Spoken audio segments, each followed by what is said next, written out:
SC ST அதாவது பட்டியலின மக்கள் கோவிலுக்குள்ள போய் பொங்கல் வச்சாங்க அப்படிங்கிற ஒரு காரணத்துக்காக அவங்கள ஊரை விட்டு ஒதுக்கி வச்சிருக்காங்க. கோவில் கருவறைக்குள்ள விடலை அப்படின்னா அது ரொம்ப காலமா ஒரு பெரிய பிரச்சனையா போயிட்டு இருக்கு. ஊருக்குள்ள இருக்கிற ரெண்டு கம்யூனிட்டிஸ் அவங்களுக்குள்ளே ஒரு டிஸ்கிரிமினேஷன், அதாவது கருவறைக்குள்ளே போகணும் அப்படிங்கிறதுக்கான பிரச்சனை கூட இல்லை, கோவிலுக்கு உள்ளே ஒரு சமூகத்தை சேர்ந்தவங்க உள்ளே வரக்கூடாது அப்படின்னு கடந்த 30 ஆண்டு காலமாக இதை ஃபாலோ பண்ணிட்டு இருக்காங்க. அப்படிங்கிறது எந்த ரிலீஜியனாக வேணா இருக்கட்டும், இங்கே கடவுள் அப்புறம் சாதாரண ஒரு மனுஷங்க இவங்க ரெண்டு பேருக்கு இடையில யாராவது ஒருத்தவங்க இங்கே ஒரு இடைத்தரகர் மாதிரி சில வேலையை பண்ணிட்டு தான் இருக்காங்க. அது எந்த ரிலீஜியனாக வேணா இருக்கட்டும்.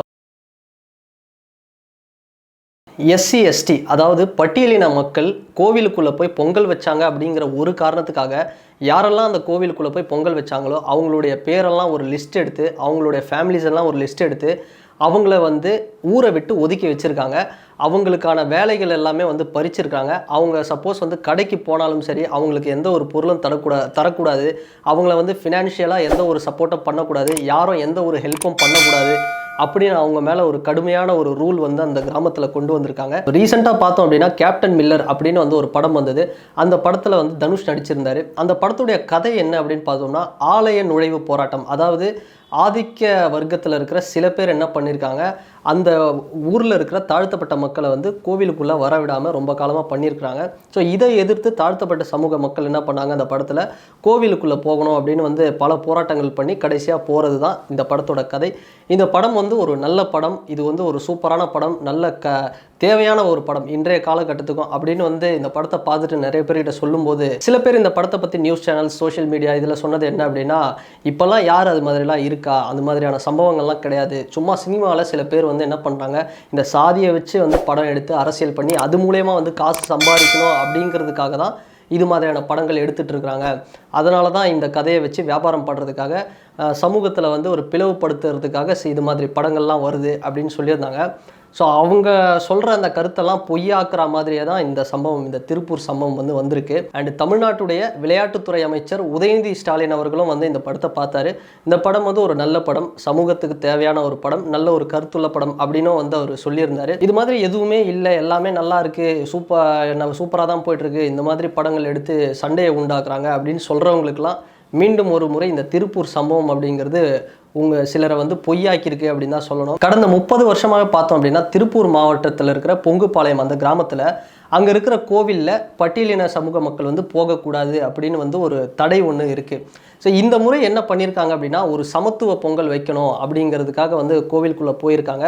அங்கே இருக்கிற மாற்று சமூகத்தினர் என்ன சொல்லியிருக்காங்க, இல்லை இது மாதிரியெல்லாம் பண்ணக்கூடாது அப்படின்னு அவங்கள மறுத்துருக்காங்க. ஸோ இங்கே நம்ம நோட் பண்ண வேண்டிய விஷயம் என்னென்னா, அங்கே இருக்கிற பட்டியலின சமூக மக்கள் அந்த கோவிலுக்குள்ளே இருக்கிற கருவறைக்குள்ளே எங்களை விடுங்க அப்படின்னு கேட்கல. அந்த கோவில் உள்ள எங்களை விடுங்க, நாங்கள் சாமி பார்த்துட்டு வணங்கிட்டு அங்கே நாங்கள் பொங்கல் வச்சுட்டு போகிறோம், இப்படி ஒரு கோரிக்கையை தான் கேட்டிருக்காங்க. இன்னொரு விஷயம் பார்த்தோம்னா, இந்த கோவில் அப்படிங்கிறது இந்து அறநிலையத்துறை கட்டுப்பாட்டில் தான் இந்த கோவில் இருக்குது. ஸோ இது சம்மந்தமாக அங்கே இருக்கிற பட்டியலின மக்கள் டிஸ்ட்ரிக்ட் கலெக்டர்கிட்ட ஒரு கோரிக்கை வைக்கிறாங்க, இது மாதிரி ஒரு சூழல் இருக்குது அப்படின்னு. அவரும் என்ன பண்ணுறாரு, ரெவென்யூ ஆஃபீஸர்ஸ் அதாவது அந்த வருவாய்த்துறை அதிகாரிகளுடைய கண்காணிப்பின்படியும் சில போலீஸ் அதிகாரிகளையும் அங்கே அனுப்பிச்சி வைக்கிறாரு. மக்களும் உள்ளே போகிறாங்க, உள்ளே போய் பொங்கல் வச்சுட்டு வராங்க. ஸோ இதுக்கப்புறம் நடந்த ட்விஸ்ட் என்னன்னு பார்த்தோம்னா, எந்த ஃபேமிலிஸ் அதாவது பட்டியலினத்தை சேர்ந்த எந்த குடும்பங்கள் அந்த கோவிலுக்குள்ளே போய் பொங்கல் வச்சாங்களோ அவங்களுடைய பேரெல்லாம் ஒரு லிஸ்ட் எடுத்து அவங்களுடைய ஜாப் ஆப்பர்ச்சுனிட்டி, அதாவது அவங்க வேலை பார்த்துட்டு இருக்கிற இடத்துல அவங்களுடைய வேலையை பாய்காட் பண்ணுறது, அவங்களுக்கு வேலையை மறுக்கிறது, இன்னொரு பக்கம் அவங்களுக்கு எந்த ஒரு சப்போர்ட்டும் பண்ணக்கூடாது, அவங்கள ஊரை விட்டு ஒதுக்கி வைக்கணும், இது மாதிரியான ஒரு ரூல்ஸ் எல்லாம் அந்த கிராமத்தில் கொண்டு வந்தாங்க.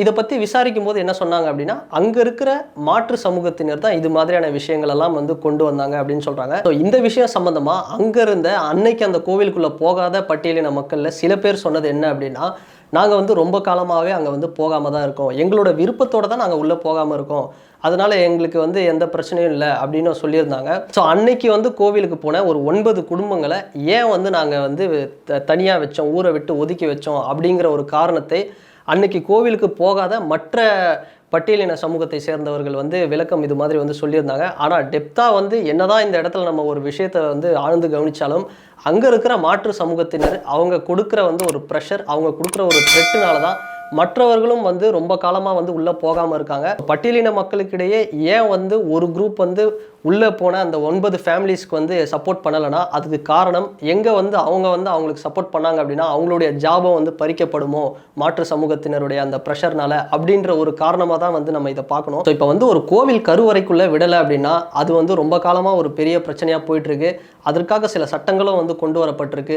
அனைத்து சமூகத்தை சேர்ந்தவர்களும் அர்ச்சகர் ஆகலாம் அப்படிங்கிற ஒரு சட்டம் கொண்டு வரப்பட்டிருக்கு. ஸோ இந்த விஷயத்தை பார்க்கும்போது ஒரு ஊருக்குள்ளே இருக்கிற 2 கம்யூனிட்டிஸ் அவங்களுக்குள்ளே வந்து ஒரு டிஸ்கிரிமினேஷன், அதாவது கருவறைக்குள்ளே போகணும் அப்படிங்கிறதுக்கான பிரச்சனை கூட இல்லை, கோவிலுக்கு உள்ளே வந்து ஒரு சமூகத்தை சேர்ந்தவங்க வந்து உள்ளே வரக்கூடாது அப்படின்னு வந்து கடந்த 30 ஆண்டு காலமாக வந்து இதை ஃபாலோ பண்ணிட்டு இருக்காங்க. அப்படிங்கிறது நிச்சயமாக வந்து இதுக்கு வந்து ஒரு இதை பற்றி நிறைய விஷயங்கள் பேசணும். அதாவது டெய்லி வந்து ட்விட்டரில் பார்த்தோம் அப்படின்னா அஜித் விஜய் அப்படின்னு வந்து நம்ம பேசிக்கிட்டு அடிச்சுக்கிட்டு நிறைய சண்டைகள் வந்து போடுறாங்க. இது சம்மந்தமாக நிறைய விஷயங்கள் பேசி, ஏன்னா இது மாதிரியான சம்பவங்கள் அப்படிங்கிறது ஒரு மாதத்துக்கு குறைஞ்சது வந்து மீடியாவுக்கு தெரியறது மட்டுமே ஒரு 10 சம்பவமாவது தமிழ்நாட்டில் வந்து வந்துக்கிட்டே இருக்குது. இது மாதிரியான விஷயங்கள் அப்படிங்கிறது தமிழ்நாட்டிலும் சரி ஓவரால் இந்தியாவில் நிறைய கிராமங்களில் இது மாதிரியான விஷயங்கள் நடந்துக்கிட்டு இருக்குது. ஸோ இதுக்கான சொல்யூஷன் அப்படின்னு பார்க்கும்போது ஓகே, இந்துயிசமில் வந்து இது மாதிரி இருக்குது, அதனால் இவ்வளோ கான்ட்ரவர்சிஸ் இருக்குது, ஏன் வந்து இதை விட்டுட்டு வெளியே வரக்கூடாது அப்படின்லாம் வந்து சில பேர் வந்து சொல்லுவாங்க. ஆனால் சில பேர் வந்து பார்த்தோம் அப்படின்னா இதை வந்து அவ்வளோ சீக்கிரம் வந்து விட்டுட்டு வர முடியாது. ஏன்னா ஒரு கிராமம் அப்படின்னு வரும்போது அவங்க வந்து பரம்பரையாக நிறைய விஷயங்கள் வந்து தொன்று தொட்டு சில விஷயங்கள் வந்து ஃபாலோ பண்ணிட்டு வந்திருப்பாங்க.